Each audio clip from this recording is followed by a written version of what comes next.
Children's horror has always been so confusing to me. I mean, sure, it's a silly genre that can be seen as fun for anyone under the age of 13 with no access to the internet, but nowadays everyone who's 13 has access to the internet. You can go on TikTok and find a high-definition gore video sandwiched between a chicken breast recipe and a gaming highlight. So there really isn't a lot of benefit in trying to keep the scariest form of media PG.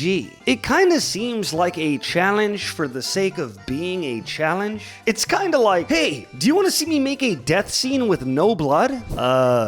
Not really. But even though it's full of bad acting, corny dialogue, and twists that make absolutely no sense, I still love rewatching children's horror shows, especially Goosebumps. My favorite thing about rewatching Goosebumps as an adult is realizing just how awkward this combination can be. Like, you can't really say bad words, cause it's for kids, and you can't really get too graphic either, so giant important death scenes end up looking like this. What are you doing here?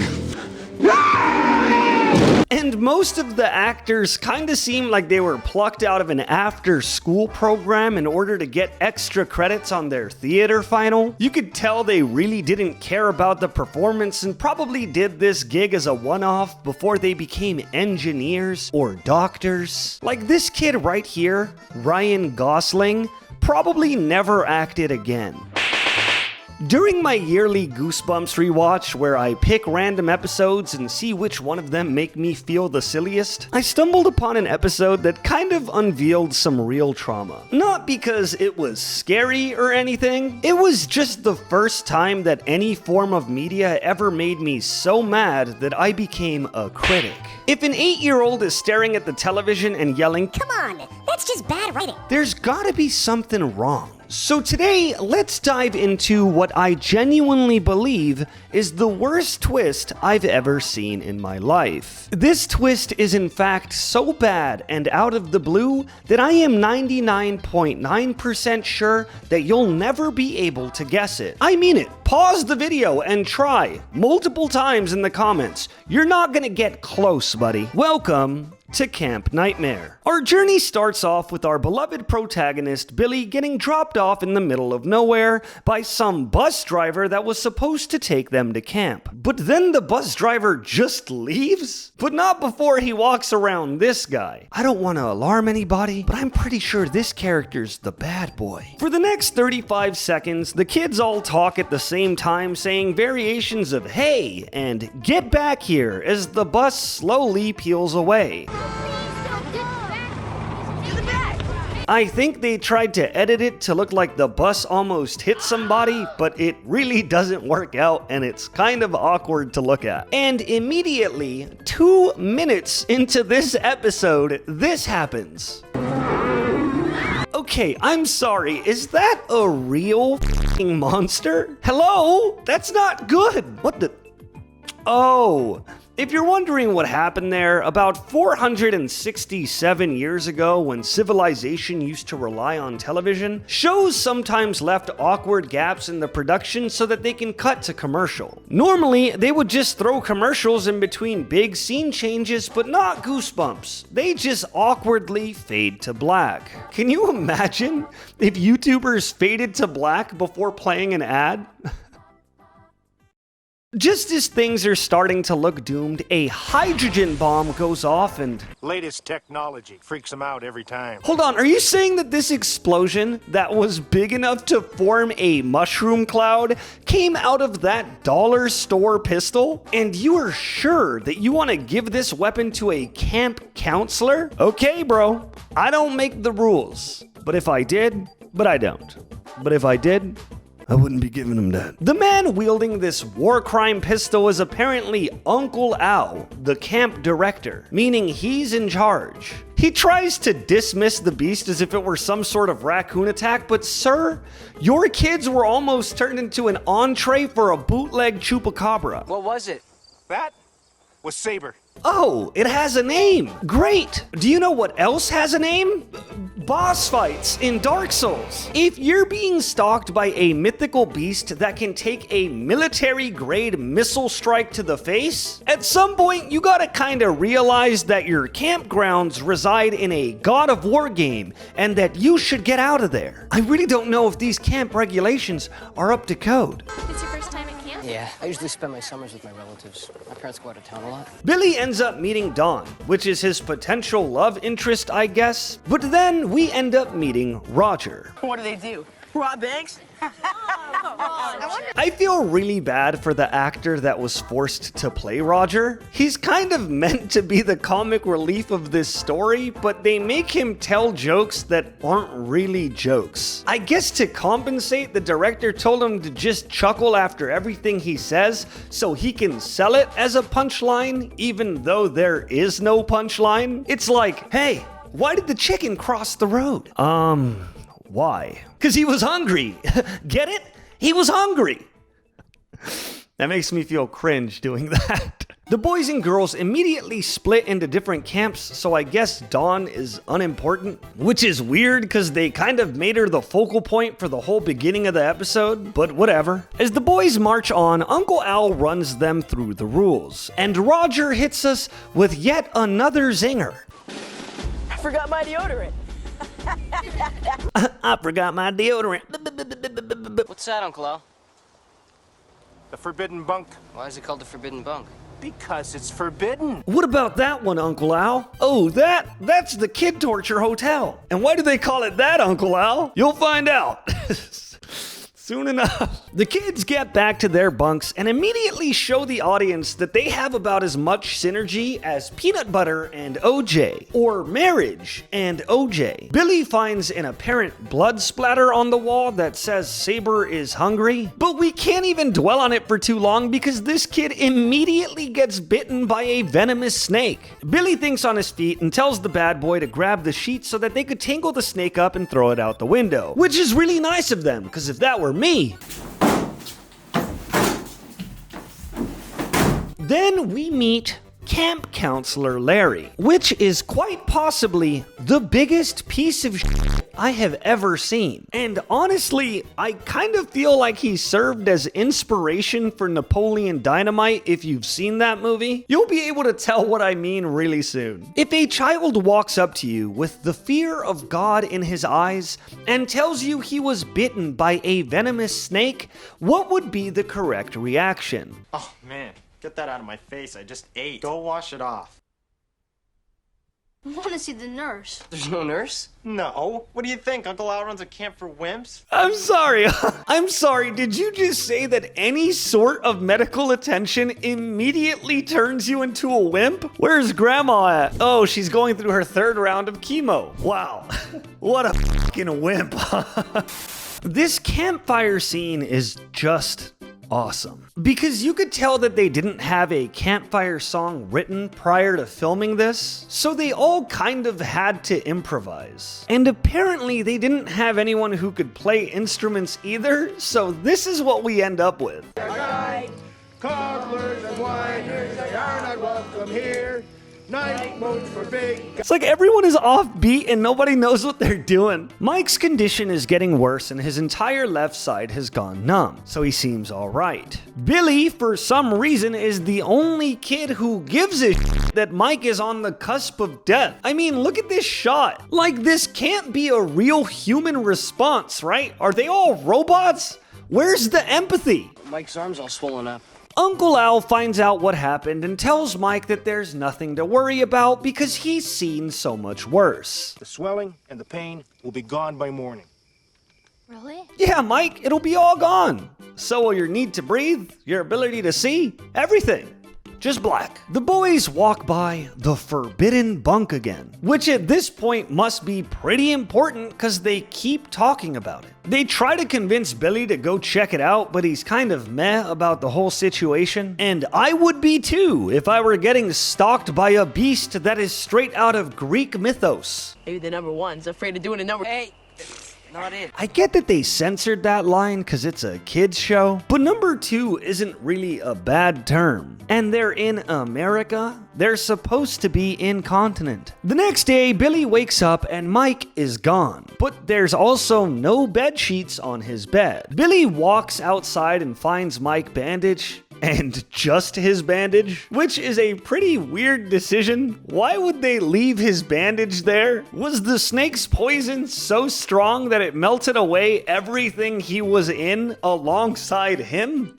I don't know. Billy keeps walking and gets jump scared by this guy, who, spoiler alert, isn't even important, like ever. He's just a creepy guy. He tells the kids to go back to the lodge in the same way an Elder Scrolls character would tell you to look for their son. You and your bunkmates better get your sorry hides down to the lodge. The boys confront Larry and then he laughs at them for having a valid question. They don't ever really get any answers about Mike's disappearance either, but who cares because it's time for baseball. Before he bats, Billy asks Uncle Al about Mike and gets another vague answer in response. You know what happened to Mike, Uncle Al? Which one's Mike? Larry and Bad Boy get into an argument about whether he was safe or not, and then Larry flips out when Al gives the decision to Bad Boy. So on the next play, Larry catches the ball and then snipes Bad Boy right in the back of the head. But get this, Larry threw that ball so hard that it shattered Bad Boy's glasses off the front of his face and dented the back of his batting helmet. I looked this up out of curiosity and get this, baseball helmets are supposed to be able to withstand a baseball going at 100 miles per hour. One of the fastest recorded human pitches in history is 102 miles per hour, meaning Larry had to throw that ball at world record speed in order to do that damage. Batting helmets are supposed to be specifically immune to baseballs. I know that Larry's kind of a jerk, but that boy has got a cannon on him. My God, what the hell are you doing here, Mr. MLB? The Dodgers need you. Maybe he's got a concussion or something. He should get some help. A concussion? Billy, I'm sorry, but that boy's brain is possibly in a different state of matter now. And then Uncle Al just lifts him up as he's relearning how to breathe. The boy's got a concussion, like you can hear him tasting colors. Take him to the lodge, Billy. And You know what Uncle Al says? After witnessing this boy get life-altering brain damage, he tells them that tonight is survival night, where the kids will live in the wilderness unattended to learn how to survive off the land. Hey, Uncle Al, how about we find out living first? Also, isn't there like a whole boss fight just roaming the land? Was that not made clear like 7 times? The immediate next shot is Bad Boy trying to sleep off a concussion, which is like the first thing they tell you not to do. The other boys open up Billy's tent and tell him that they want to check out the forbidden bunk. The kids try to convince Billy to leave the concussed Bad Boy in the tent so they can go on an adventure, and I'm starting to realize that maybe I'm missing a lot of context. Maybe these kids deserve it.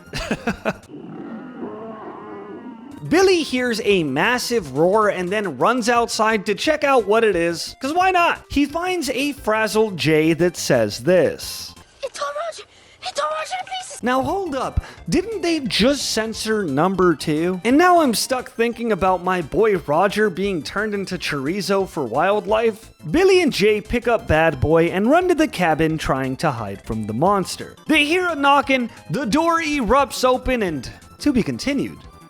Oh man, I forgot, this is a 2-part special. Can you imagine that cliffhanger? Well, let's buy episode 2, I guess. Is Larry the monster? Is that the twist? I guess that explains the super strength. The boys tell Larry that Roger was just consumed, but then Larry calls them a liar and just starts Larrying it up. You shouldn't have gone to the forbidden bunk. Wait till I tell Uncle Al. I f***ing hate this guy. Billy decides they should take turns keeping watch until dawn, which kind of doesn't mean anything because we saw Saber attack them in broad daylight, like literally as the first scene of this show. So I don't know where this idea of safety is coming from. I'm gonna speedrun this bit because a whole lot of nothing happens. The boys confront Larry at breakfast and Larry once again denies things and laughs at them. He tells them to put their bathing suits on because it's lake day, I guess. So they start heading over to the lake and what do you know? The concussion is now gone.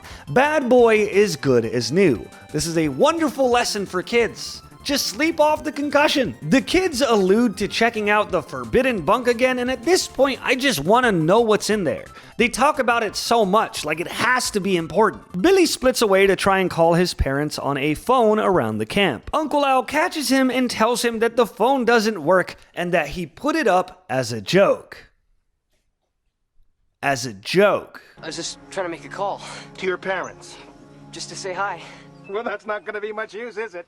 I put it up as a joke. Uncle Al cheers up Billy by saying that writing letters home is important and that it's okay to be homesick. Aww. This conversation is actually pretty heartwarming. You could tell that Uncle Al actually cares about Billy's mental health and does his best to genuinely make him feel better. Uncle Al, did Larry talk to you about Roger? Yeah, he did. I checked the files. There is no camper up here named Roger. Oh, never mind, I guess. Billy finally gets to the lake and sees Jay and Bad Boy on a boat. Larry then yells at them for not having their life jackets on, and then the boat capsizes. The boys sink, and then Larry has a pretty severe freakout and runs away. Billy swims out to find the boys, but they're nowhere in sight, so they've presumably drowned. Because where else would they be? He checked everywhere. This scene goes on for a long time. He starts making his way back to camp alone and is nearly caught out by Saber, but thankfully he knows Saber's one weakness: a light jog away. Like it's not even a sprint, it's like a brisk walk almost. When Billy finally returns to camp, there's nobody left. Now, I want to play a quick fun little game here. The story is coming to a close, and if you've never watched this episode, I want you to pause the video and comment what you think the big twist is. I am 100% positive that you're not gonna get it, but I think it'd be fun to see how close you can get. Billy suits up in a almost comedic 4-second montage and starts heading to the forbidden bunk. As he's walking, he finds letters that other kids wrote home to their families, so I guess they were never sending them home to begin with. And now finally, at the end of the second episode, we can see just what is inside that forbidden bunk.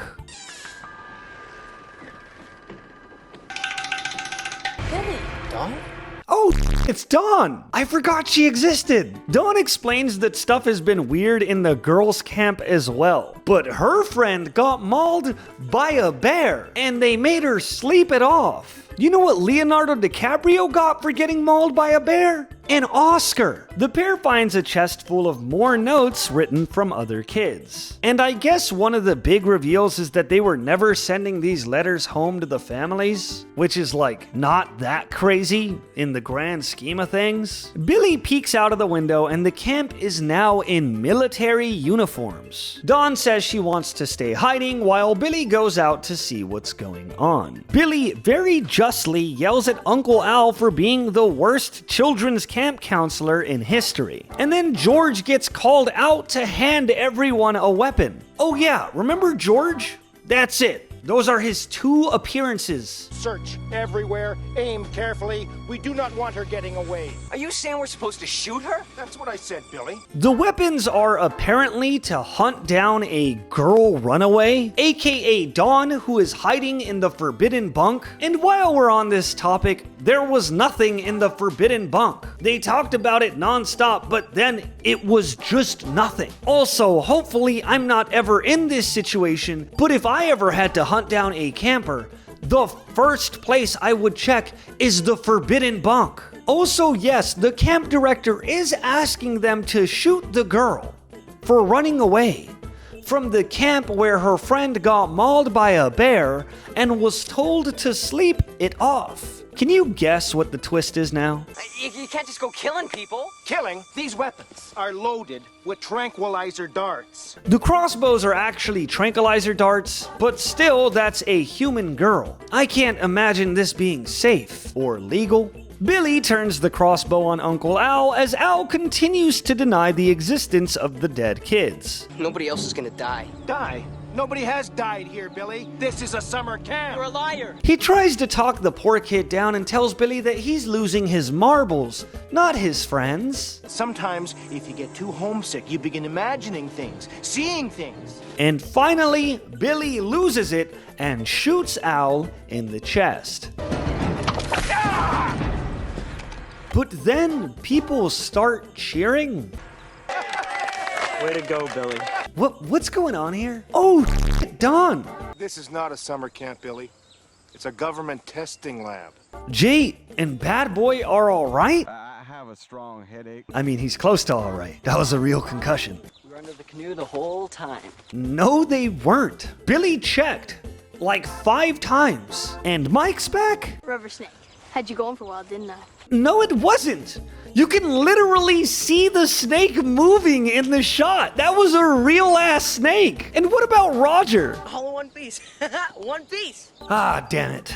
Roger's alive. So the twist is that this whole thing was a series of tests to make sure that Billy can go on a government expedition with his parents. We're all actors, Billy. Working at the lab. I'm sorry, hold on. Those are kids. This is against child labor laws. And on top of that, Larry, I'm sorry, but you're about 3 brain cells away from having a storage unit up there. And what about the monster?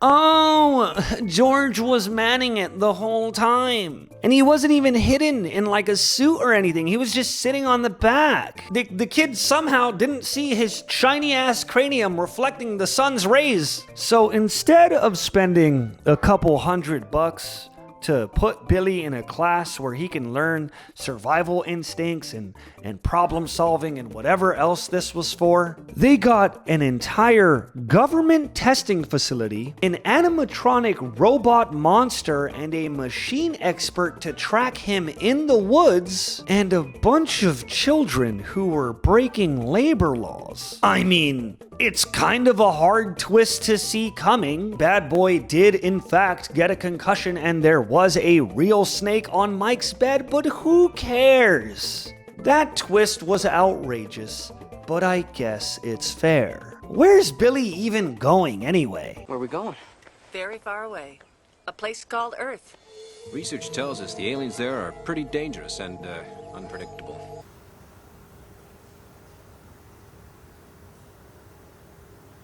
I hope you guys enjoyed this weird video. I've always kind of wanted to do like a movie review, and now that I'm in between moving, I thought it'd be the perfect time to try new things out. Sorry if I look insane. It's 4 in the morning and I am currently homeless because I'm moving to Korea in about a week. So if everything looks funky, it's because it is. If this is your first time seeing me, or if you're somebody who hasn't subscribed yet, I suggest you do. And if you enjoyed this style of video, let me know, because I enjoyed making it. This was some of the most fun I've had writing a video, and it would be cool to do more like this. Anyways, that's all I gotta say. I hope you have a wonderful night or morning, or in my case, both, and I will see you soon. Bye. I'm gonna go to bed. It's 4, man.